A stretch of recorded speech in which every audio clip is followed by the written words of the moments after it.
Assalamualaikum warahmatullahi wabarakatuh. Saya Faradita Wahyuni, SSTMKes. Kali ini kita akan membahas tentang infertilitas.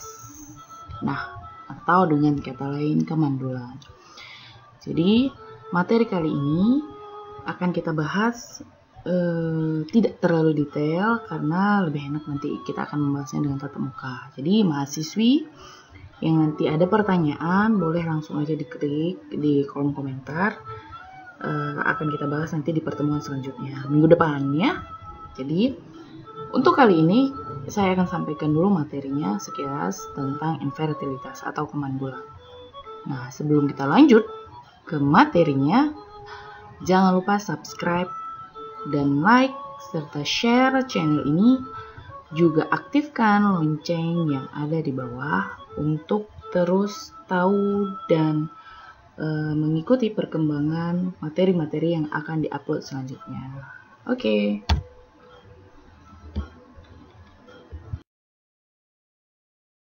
Nah, pertama sekali kita akan membahas tentang konsep fertilitas dan infertilitas. Nah, jadi di sini ada perbedaan, ada dua perbedaan. Yang pertama akan kita bahas tentang fertilitas. Fertilitas ini apa sih sebenarnya? Nah, di sini maksudnya dari fertilitas itu sendiri adalah indikator atau kemampuan organ reproduksi dalam menjalankan fungsi fertilisasi atau pembuahan, ya. Nah, jika dalam setahun Anda sudah rutin berhubungan seksual dan tidak menggunakan alat kontrasepsi tetapi belum juga hamil, bisa jadi Anda atau pasangan termasuk infertil atau tidak subur. Nah, di sini masih kemungkinan ya, belum bisa dipastikan. Itu dia. Sedangkan infertilitas adalah ketidaksuburan atau merupakan suatu kondisi di mana pasangan suami istri belum mampu dan belum pernah memiliki anak setelah 1 tahun berhubungan seksual dengan durasi 2-3 kali seminggu tanpa menggunakan alat kontrasepsi. Jadi, infertilitas ini adalah ketidaksuburan atau biasa orang awam sebut itu adalah kemandulan. Oke, akan kita bahas lebih lanjut. Nah, berbagai penelitian dilakukan tentang infertilitas ini. Dilihat kepada pasangan suami istri ya, bukan pasangan yang belum sah menjadi suami istri. Nah, peneliti ini melakukan penelitiannya kepada pasangan suami istri untuk melihat berapa lama proses kehamilan itu terjadi setelah pernikahan. Oke, jadi didapatilah 32,7% hamil dalam 1 bulan pertama. 1 bulan pertama setelah pernikahan, itu bisa saja terjadi. Sedangkan ada juga 57% hamil dalam waktu 3 bulan setelah pernikahan. Dan ada 72,1% hamil dalam kurun waktu 6 bulan. Nah, juga di sini ada 85,4% dalam 12 bulan dan 24% dalam 24 bulan. Jadi penelitian ini menyebutkan bahwasannya semakin lama pasangan suami istri kawin tanpa kehamilan atau tanpa terjadinya pembuahan, maka kemungkinan hamil akan semakin jauh ataupun semakin sulit. Nah, di sini penelitian ini menyebutkannya seperti itu, ya. Lalu kita lihat secara medis, infertilitas ataupun infertil itu, kita akan membahas infertilitasnya dulu ya, infertilnya, karena kalau yang kesuburan mungkin nanti next akan kita bahas, tetapi materi kita kali ini adalah ketidaksuburannya, infertilitas. Jadi secara medis, infertilitas itu terbagi menjadi 2. Infertilitas primer dan infertilitas sekunder. Apa sih yang primer atau bagaimana sih yang sekunder? Next akan kita jawab. Nah, di sini kita bahas dulu tentang infertilitas primer. Infertilitas primer itu berarti memiliki pengertian suami istri, ya. Saya tekankan di sini adalah konteksnya suami istri, pasangan suami istri yang belum pernah memiliki atau menghasilkan anak setelah melakukan hubungan seksual selama kurun waktu 1 tahun dengan durasinya 2-3 kali seminggu, juga tidak menggunakan kontrasepsi dalam bentuk apapun. Ya. Nah, kalau yang infertilitas sekunder itu memiliki arti pasangan suami istri yang sudah pernah memiliki anak sebelumnya, 1 atau 2 atau 3, tetapi pada saat ini mereka belum lagi mampu menghasilkan anak setelah 1 tahun minimal berhubungan seksual dengan durasi 2-3 kali per minggu tanpa menggunakan alat kontrasepsi. Nah, jadi di sini terlihat ya, infertilitas primer dan sekunder itu terlihat jelas perbedaannya. Yang primer ini dia pasangan suami istri yang belum memiliki anak. Nah, sudah melakukan percobaan selama kurun waktu minimal 1 tahun, sudah melakukan hubungan seksual rutin 1 minggu itu 2-3 kali, dan juga yang dipastikan tidak memakai kontrasepsi dalam bentuk apapun. Sedangkan sekundernya, infertilitas yang sekunder ini dia sudah memiliki anak dulu, 1 atau 2. Nah, setelah itu mereka memutuskan ingin memiliki anak lagi, tetapi dalam jangka waktu yang 1 tahun tadi sudah melakukan berbagai hubungan seksual dengan 2-3 kali per minggu tanpa juga menggunakan kontrasepsi, tetapi belum memiliki. Ya, perbedaannya hanya yang primer dia belum memiliki anak. Nah, selanjutnya sebenarnya siapa sih yang disalahkan atas kemandulan ini? Atau apa sebenarnya yang menjadi penyebab infertilitas pada perempuan? Apakah hanya perempuan saja? Mari kita lihat. Nah, di sini sebenarnya gangguan yang paling sering dialami perempuan, infertilitas atau mandul, adalah gangguan ovulasi. Ovulasi bila tidak terjadi, maka tidak akan ada sel telur yang bisa dibuahi. Salah satu tanda wanita yang mengalami gangguan ovulasi adalah haid yang tidak teratur atau bahkan tidak mengalami haid. Jadi itu gangguan yang paling sering dialami ya. Kalau gangguan-gangguan yang kecilnya itu biasa terjadi di ovulasinya itu sendiri. Ya. Bila tidak terjadi ovulasi, maka tidak ada sel telur yang bisa dibuahi. Itu bisa ditandai dengan mungkin siklus menstruasinya yang tidak teratur, atau bahkan dia tidak mengalami menstruasi dalam kurun waktu yang lama. Nah, ada juga yang menjadi pendukung-pendukungnya, yaitu seperti tertutupnya saluran tuba, bisa juga disebabkan karena infeksi, atau juga karena endometriosis, histerektomi, atau juga kehamilan ektopik.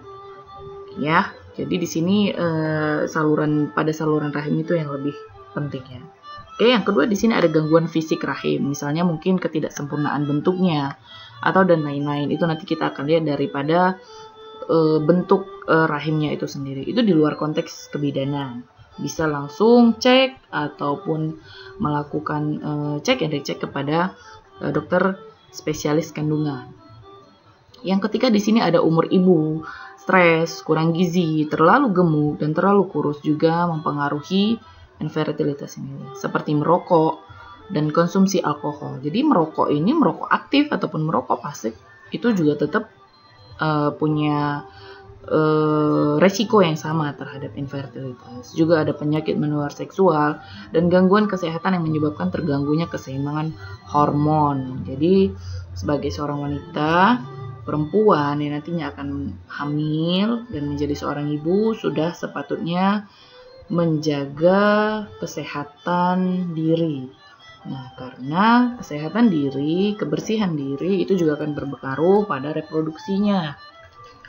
Oke, kita akan bahas selanjutnya. Lalu akan muncul pertanyaan, apakah laki-laki juga mengalami infertilitas atau kemandulan? Mengalami enggak ya?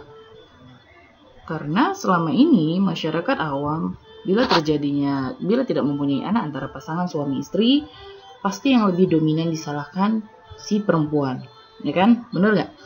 Nah, tapi di sini akan kita lihat sebenarnya laki-laki juga mengalami kemandulan atau tidak. perbedaannya adalah infertilitas juga dialami oleh pria.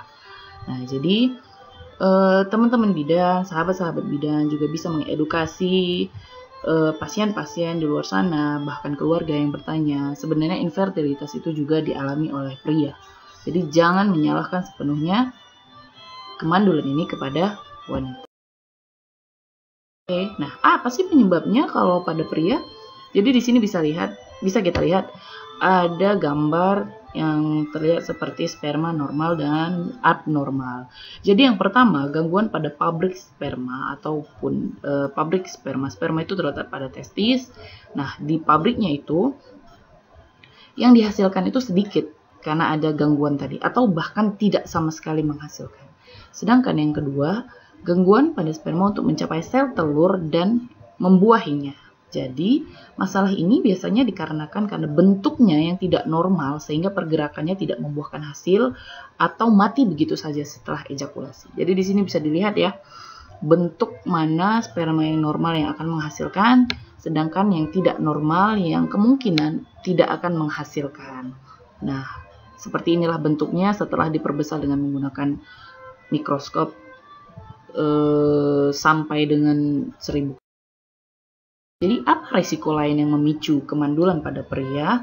Di sini akan kita bahas.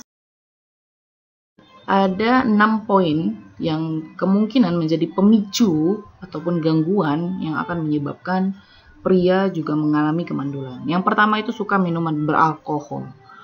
Nah, beralkohol itu tidak hanya berpengaruh pada sistem reproduksi, tetapi juga pada tubuh juga sangat-sangat mempengaruhi jika dikonsumsi terus-menerus dan dalam jumlah yang banyak. Itu akan sangat mempengaruhi reproduksi lelaki juga dan mempengaruhi sperma yang akan dihasilkan itu baik atau tidak. Nah, yang kedua ini menggunakan narkoba dan obat-obatan terlarang. Itu sudah sangat-sangat tidak dianjurkan. Polusi udara juga menjadi salah satu faktor penyebab terjadinya infertilitas. Perokok aktif juga, masalah kesehatan lainnya, dan penggunaan radiasi dan kemoterapi untuk pengobatan kanker. Jadi, keenam ini dapat memicu terjadinya infertilitas pada lelaki. Oke. Secara umum juga disebutkan di sini ada faktor-faktor penyebab infertilitas lainnya. Ada umur, lamanya infertilitas, stres, lingkungan, hubungan seksual, posisi, dan masa subur, serta kondisi reproduksi wanita dan pria. Nah, kalau kita lihat di sini, bila dibahas satu persatu dalam konteks seperti ini itu tidak akan cukup waktunya ya. Jadi ini adalah kuliah singkat sekilas. Jika ada pertanyaan nanti, teman-teman dan sahabat bidan boleh langsung aja klik di kolom komentarnya. Insya Allah akan saya jawab dengan sebisa mungkin. Yang pertama di sini adalah kita bahas masalah umur.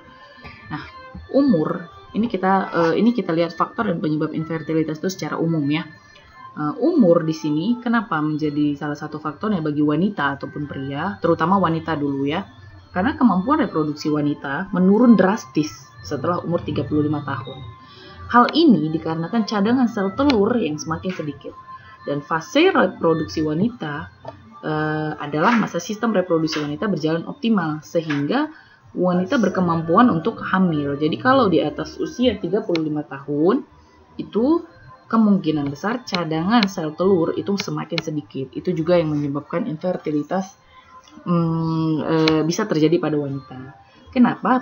Karena pada fase reproduksi, wanita itu memiliki lebih kurangnya 400 sel telur semenjak wanita mengalami menarche sampai dengan menopause. Jadi bisa kita analogikan bahwasannya secara periodik setiap wanita itu menstruasi dia akan melepaskan satu telur. Jadi dapat kita simpulkan bahwasannya wanita itu mengalami menstruasi lebih kurangnya sampai dengan sekitar 400 kali selama hidupnya. Nah, jadi setelah usia 35 tahun, simpanan sel telur itu mulai menipis dan mulai terjadi perubahan keseimbangan hormon. Makanya, resiko wanita untuk bisa hamil pada usia di atas 35 tahun itu semakin tinggi untuk maksud saya wanita untuk bisa hamil itu menurun drastis gitu, dan resikonya semakin tinggi bila terjadi kehamilan. Nah, jadi bisa kita lihat di situ ya. Begitu juga dengan lelaki, cuman hanya lelaki tidak terlalu begitu berpengaruh pada usia ini. Oke, nah lamanya infertilitas. Jadi ada penelitian yang dilakukan di Surabaya, lebih dari 50% pasangan dengan masalah infertilitas ini pasangan ya, pasangan infertilitas ini datang terlambat ke klinik. Dalam artian jadi semakin tua umurnya, penyakit pada organ reproduksi semakin parah, baru mereka datang ke klinik untuk memeriksakan atau untuk mengetahui masalah infertilitasnya. Jadi kan itu sudah terlambat ya. Jadi sebaiknya 1 tahun pertama ataupun minimal 1 tahun pertama telah dilakukannya sistem-sistem dilakukannya hubungan dengan baik dengan kurun waktu 2-3 kali seminggu, itu sudah dilakukan hal-hal yang memang sudah dianjurkan tetapi tidak mengalami, jadi sebaiknya langsung datang ke dokter ataupun ke tenaga medis lainnya. Nah, yang ketiga ini adalah stres. Faktor stres juga memicu pengeluaran hormon kortisol yang mempengaruhi pengaturan hormon reproduksi. Jadi stres ini harus benar-benar bisa ditekan untuk para wanita dan pria. Juga lingkungan mempengaruhi. Kenapa? Karena paparan terhadap lingkungan seperti racun, bahan-bahan pelarut organik yang menguap, pestisida dan obat-obatan pelangsing, obat-obat reaksional, rokok, kafein, dan alkohol juga sangat mempengaruhi sistem reproduksi. Kafein itu terkandung dalam kopi dan teh loh, jadi jangan menganggap bahwasannya teh itu nggak ada kafeinnya. Nah, itu salah ya. Jadi kita harus benar-benar sadar, terutama bagi wanita-wanita itu harus sadar karena sebagai seorang ibu yang akan hamil dan melahirkan itu harus benar-benar sehat dari sisi luar dan dalamnya, terutama sistem reproduksinya. Kenapa? Karena tidak jarang perempuan itu tidak menyadari bahwasannya ada yang salah dalam sistem reproduksinya, tetapi dia tidak menyadari karena pola hidupnya yang sembarangan, kalau saya bilang tidak menjaga pola hidup yang sehat. Nah, di sini juga ada hubungan seksual dan frekuensinya. Jadi tadi juga sudah saya sebutkan frekuensinya itu yang dianjurkan adalah 2-3 kali seminggu, juga meliputi posisi dan melakukannya pada masa subur. Kalau melakukan pada masa subur itu pasti terjadi pembuahan, fertilitas. Tapi jika melakukannya tidak dalam masa subur, itu kemungkinan tidak terjadi pembuahan ataupun infertilitasnya tadi akan terganggu. Oke, nah selanjutnya ada posisi dan masa subur, ya. Jadi dalam masa subur ini itu harus diperhatikan ya, 14 hari sebelum menstruasi berikutnya, atau 2 minggu setelah haid, atau juga 2 minggu sebelum haid, itu untuk yang awal. Oke, nah kondisi reproduksi wanita dan pria. Jadi masalah-masalah di vagina, di serviks dan uterus itu juga menjadi perhatian penting untuk para wanita. Kenapa? Karena kelainan terbanyak pada organ reproduksi wanita yang menyebabkan infertilitas itu adalah di endometriosis ini dan infeksi panggul, maksudnya panggul bukan panggung ya teman-teman. Jadi sedangkan kelainan lain yang lebih jarang kejadiannya itu mioma, polip, kista, dan saluran telur yang tersumbat. Jadi memang yang menjadi faktor penyebab infertilitas itu pada wanita itu terjadi gangguan di endometriosisnya, di rahimnya itu sendiri. Itu yang menjadikan penyebab wanita itu sulit hamil. Sedangkan pada reproduksi pria itu juga gangguannya pada sperma ataupun disebut juga yang berasal dari kata spermatozoa yang cairannya disebut dengan semen. Nah, jadi bentuknya ini tadi sudah dilihat ya di gambar, bentuknya ini seperti kecebong, ya kan, yang dihasilkan oleh testis. Nah, testis ini bisa kita sebut dengan pabriknya sperma. Jadi di situ tersimpan sperma-sperma yang baik, yang normal ataupun yang abnormal. Nah, pada gangguan yang terjadi pada pria ini juga banyak. Nah, terutama di daerah testis. Nah, di sini ada 3, ada sebelum testis atau pretestikular atau testikular dan posttestikular. Jadi untuk lebih lanjutnya nanti akan kita bahas atau ada yang ingin bertanyakan nanti akan diklik aja di kolom komentarnya. Jadi untuk gangguan-gangguan itu juga suhu daripada testis ini juga harus dijaga sebaik-baiknya. Karena bila terlalu panas itu juga dapat merusak sperma yang akan dikeluarkan, ya. Jadi bila suhu testis terlalu panas itu akan mematikan sperma yang ada di dalam sehingga keluar dia tidak berfungsi dengan normal. Itu juga menjadi penyebab dan pemicu infertilitas. Baik, kita akan lanjut. Ini bisa dilihat ada beberapa penyebab. Nah, di sini bisa dilihat ada penelitian tentang infertilitas, tentang kasus infertilitas. Nah, jadi ada 30% kasus itu memang disebabkan oleh lelaki dan 30% juga disebabkan oleh wanita. Sedangkan kombinasi dari antara keduanya itu 10% dan ada hal-hal lain yang tidak terdeteksi itu 25%. Juga lainnya yang mungkin tidak bisa disebutkan satu persatu itu ada 5%.